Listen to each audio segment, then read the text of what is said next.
নমস্কাৰ এটা নতুন ভিডিঅ'ৰ সৈতে পুনৰ আপোনালোকক মোৰ চেনেললৈ স্বাগতম জনাইছো।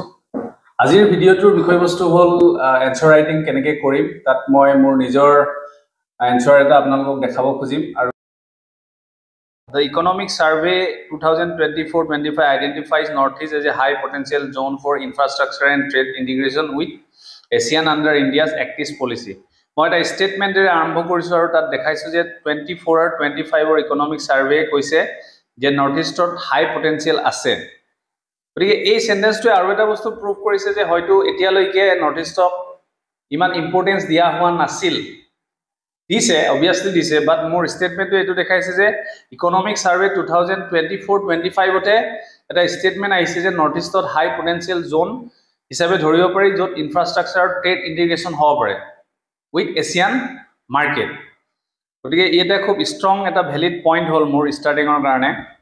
নেক্সট মই লিখিলো north east India has evaded for healing task since independence due to થઈ গ'ল চ্যালেঞ্জেস লাইক বিলো বা লাইক মেনশন বিলো। এটা চ্যালেঞ্জেস কিনি মই লিখিম শৰ্টকে লিখিম পইণ্ট ওয়াইজ লিখিম আৰু এক্সাম্পল দিম। ঠিক ইয়াত এটা আপোনালোকে ডায়াগ্ৰাম দেখিছে এই ডায়াগ্ৰামটো মই এই কাৰণে ড্ৰ কৰিলো ইয়াত গোল্ডেন ট্ৰায়াঙ্গলৰ কথাটো লিখিবলৈ মোৰ স্পেচ নহল বা ঠাই কম হ'ল গতিকে মই তাত এটা ড্ৰ কৰি পেলাই খুব কম জায়গাত দেখালো। म्यांमार थाईलैंड और लाओसे जी गोल्डन ट्रायंगल डाक ट्रैफिकिंगर कारण विख्यात हे बस्तुটো মই ইয়াত ড্ৰ কৰিলো ইউ এটা চ্যালেঞ্জ হয়। ফাৰ্স্ট আমি ইনফ্ৰাষ্ট্ৰাকচাৰ ডেফিসিটত লিখিলো poor rail access in Nagaland insurgency and security কনসাৰ্নত আহিল বৰ্ডাৰ ডিসপিউট ঠাই হলে মেঘালয় আৰু অসমৰ এইটো এক্সাম্পল লব পাৰো। উলফাৰ কথা আমি লিখিলো কানেক্টিভিটি গেপছত লিখিলো delayed highway project in Arunachal Pradesh. Environment and climate vulnerability লিখিলো flood in Assam. Limited industrial base and unemployment এটো এটা চ্যালেঞ্জেস হয় ইন্ডাস্ট্রিয়াল বেস টু কম হয় আনএমপ্লয়মেন্ট বেছি হয় এক্সাম্পল মই দিয়া নাই পাৰিলে দিব পাৰো আনএমপ্লয়মেন্ট কিমান হৈ আছে।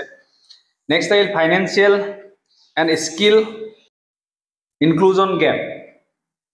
এতিয়া ফাইনান্সিয়ালৰ ক্ষেত্ৰত মই স্কিলৰ ক্ষেত্ৰত বেলেগ এক্সাম্পল দিয়া নাই ওভাৰঅল এটা এক্সাম্পল দিছো যে লো এমএসএমই লোন পেনিট্ৰেশন অৰ্থাৎ এমএসএমই সেক্টৰত ষ্টাৰ্টআপৰ কাৰণে যি ধৰণৰ লোন ক্ৰিয়েট হ'ব লাগিছিল সেই ধৰণৰ হোৱা নাই গতিকে ই এটা আমাৰ কাৰণে সমস্যা।